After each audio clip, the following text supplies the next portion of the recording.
স্ত্রীর মুখটা দেখতে সুন্দর, বড্ড মিষ্টি, আর নাকও খুব ভালো লাগে স্বামীর।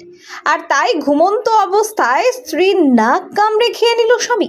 এমনই আজব ঘটনা ঘটল নদিয়ার শান্তিপুর থানার অন্তর্গত 11 নম্বর ওয়ার্ডের বেরপাড়া এলাকায়। জানা গেছে, বেরপাড়া এলাকার বাসিন্দা বাপন শেখের সঙ্গে গত 9 বছর আগে প্রেম করে বিয়ে হয় মধু খাতুনের। দম্পতির একটি 8 বছরের কন্যা সন্তান আছে। 9 বছর ধরে সংসার ভালোই চলছিল তাদের, কিন্তু স্বামী মাঝে মধ্যেই বলতো তার স্ত্রী খুবই মিষ্টি, বিশেষ করে নাকটা খুব ভালো লাগে। বৃহস্পতিবার রাতে যখন ঘুমোচ্ছিলেন মধু, ঠিক রাত 3টে নাগাদ হঠাৎ আচমকা তার নাকে কামড় দেয় তার স্বামী বাপন। শুধু তাই নয়, কামড় দিয়ে নাক খেয়ে নেয় স্বামী। আচমকা জ্বালা যন্ত্রণায় ঘুম ভেঙে যায় স্ত্রী মধুর। এরপর নিজেকে বাঁচানোর চেষ্টা করলে আবারও আঙুলে কামড় মারে স্বামী। কোনো রকমে বাড়ির বাইরে পালিয়ে আসে স্ত্রী। তার স্ত্রী মধু খাতুনের দাবি, স্বামী মাঝে মধ্যেই মদ্যপান করত, বলতো আমার মুখটা এত সুন্দর কেন, নাকটা আরো বেশি সুন্দর, তাই আমি নাকটা কামড়ে খেয়ে নেব, আর সেটাই করলো। তবে অসুস্থ অবস্থায় হাসপাতালে চিকিৎসার পর রবিবার স্ত্রী মধু খাতুন শান্তিপুর থানায় তার স্বামী বাপন শেখের বিরুদ্ধে একটি লিখিত অভিযোগ দায়ের করেন। অভিযোগের ভিত্তিতে অভিযুক্ত বাপন শেখকে গ্রেপ্তার করে পুলিশ। রবিবার অভিযুক্তকে রানাঘাট আদালতে তোলে পুলিশ। ঘটনা, আমি যখন ঘুমাচ্ছিলাম তখন আমার স্বামী আমাকে গলা টিপে ধরে। আচ্ছা। গলা টিপে ধরার পরে কোনো রকম ভাবে আমি ছাড়াতে পারি না। গলা টিপে ধরার পরে তারপরে আমার নাক কামড়ে দেয়। নাক কামড়ে নিজের মুখে নিয়ে নেয়, নাকের এই ডগাটা।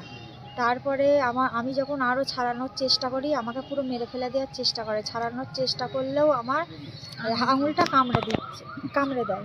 আঙুলটা কামড়ে ডগাটা কামড়ে নিয়ে নেয় মুখের মধ্যে। আচ্ছা, পুরো নাক কামড়ে খেয়ে নেয়? হ্যাঁ। আচ্ছা, কি কারণে এরকম করলো?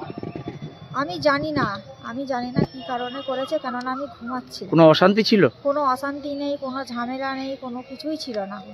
কি নাকটা ভালো লাগতো এরকম কিছু বিষয় ছিল? আচ্ছা, মুখটা সুন্দর। আচ্ছা, মুখটা সুন্দর। হ্যাঁ, তার জন্য ও প্রায় দিনই বলতো যে নাকটা ভালো। হ্যাঁ, নাকটা ভালো, তোর নাক মুখে অ্যাসিড ঢেলে দেবো, নাকটা হচ্ছে কি যে উপড়ে দেবো, এরকম বলতো। আর প্রায় দিনই নেশা করে থাকলে আমার গলা টিপে ধরে মারার চেষ্টা করতো। তবু আমি নিজেকে বাঁচার চেষ্টা করতাম, কিন্তু সেদিন এমন হয়েছিল আমাকে পুরো হাফ মারাই করে ফেলেছে। আমি অনেক কষ্ট করে আবার মারা গেছিল, দুটো দরজা ভেঙে আমার মা আমাকে বাঁচিয়েছে। কোথায় বাড়ি আপনার? আমাদের বাড়ি হচ্ছে বেরপাড়া কলমবাড়ির মোড়। বেরপাড়া কলমবাড়ি। আপনার স্বামীর নাম কি? বাপন শেখ। অভিযোগ জানিয়েছিলেন? হ্যাঁ, অভিযোগ জানিয়েছি, ওকে পুলিশ অ্যারেস্ট করেছে, এখন আছে, এখানেই আছে, শান্তিপুর থানাতেই আছে। আপনি চাইছেন ওর সাজা হোক? আমি চাই ওর শাস্তি হোক, সাজা হোক, ও যেন জামিন নিয়ে ছাড়া না হয়। কি নাম আপনার? আমার নাম মধু খাতুন। কবে ঘটেছে ঘটনাটা? বৃহস্পতিবার রাতে? 3টের সময়। রাত 3টে? হ্যাঁ। রাত্রি তখন 3টে বাজে, তখন তো রাতে সবাই ঘুমায়, যে যার ঘরে, আমিও ঘুমাই প্রতিদিনকার মতন। সেদিনকেও রাতে ঘুমিয়েছি। এবার রাত্রে আমার ঘুম ভেঙে গেছে। ঘুম ভেঙে আমি আবার ঘুম ভেঙে আবার মানুষ ঘুমায়, বাইরে থেকে এসে ঘুমাতে লাগে। আর ওর দেখি ঘর থেকে চিৎকার আসে। আর ও ঘর জামাই থাকে, ওর জন্য পাশাপাশি যে চিৎকার আসছে, মা তুমি আমাকে বাঁচাও, মা তুমি আমাকে বাঁচাও। আমি যেভাবে মেয়ের গলা দিয়ে, আমি দরজা দেওয়া আছে, দরজা বলছে আমার ক্ষুধার পরিস্থিতি নেই মা, আমাকে বাপন চেপে ধরেছে, গলা টিপে ধরেছে মা। মানে ও কথা বলছে, মানে এত কষ্ট হয়েছে। দিয়ে আমি দুটো দরজা ভেঙে ওকে আমি গিয়ে দেখি আমার জামাই ওকে গলা টিপে ধরে আছে, নাক কামড়ে নিয়েছে, নাক দিয়ে রক্ত বার হচ্ছে, আঙুলটা কামড়ে নিয়েছে, রক্তটা দিয়ে আমি ওকে ছাড়াতে, আমাকে আমার জামাই মারতে যাচ্ছে। দিয়ে আমি ভয় আমার পাশের বাড়ি আমার জায়ের ছেলেকে ডাকি, ও আসে, যে কোনো রকম করে আমার মেয়েটাকে ছাড়াই, তারপর ওকে কামড়ে ধরে, আমার ওই জায়ের ছেলেকে, ওকেও কামড়ে নিয়েছে। দিয়ে কোনো রকম ছাড়িয়ে মেয়েটা মানে আধমরা করেই দিয়েছে। এমনি ও বলেছিল যে তোকে আমার মানে তোর মুখটা, তোর নাকটা আমার খুব সমস্যা হয়। মানে আমার মেয়েটা একটু সুন্দরী, আমার জামাই অতটা নয়। মানে প্রেম করলে, ভালোবাসা করলে যা হয়, কিন্তু এদের আজকে বলে নাই, 9টা বছর বিয়ে হয়েছে, এরা শুধু অশান্তি। আমি ঠেকিয়ে দিই, পাড়ার লোকে আসে ঠেকিয়ে দেয়, এই ঠেকাতে পাড়ার লোকের আমরা কৃতজ্ঞ হয়ে গেছি। তোদের সবসময় অশান্তি হয়, তুই ছেড়ে দে, ওই স্বামী নিয়ে ঘর করিস না।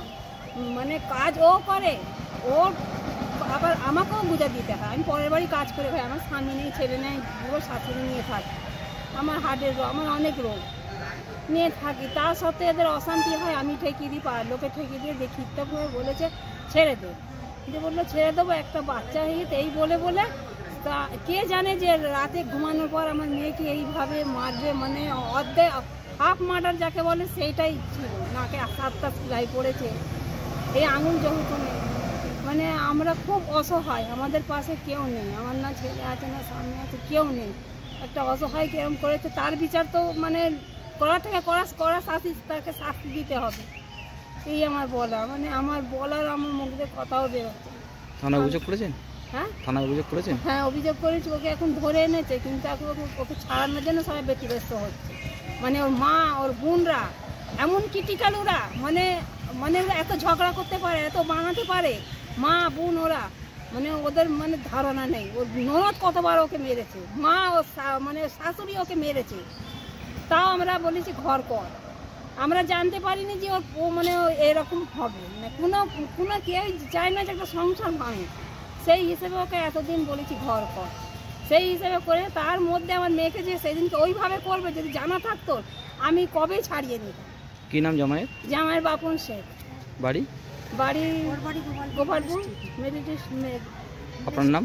আমার নাম রোশনা বেগম। আপনার বাড়ি? আমার বাড়ি কলমদিনী মোড়।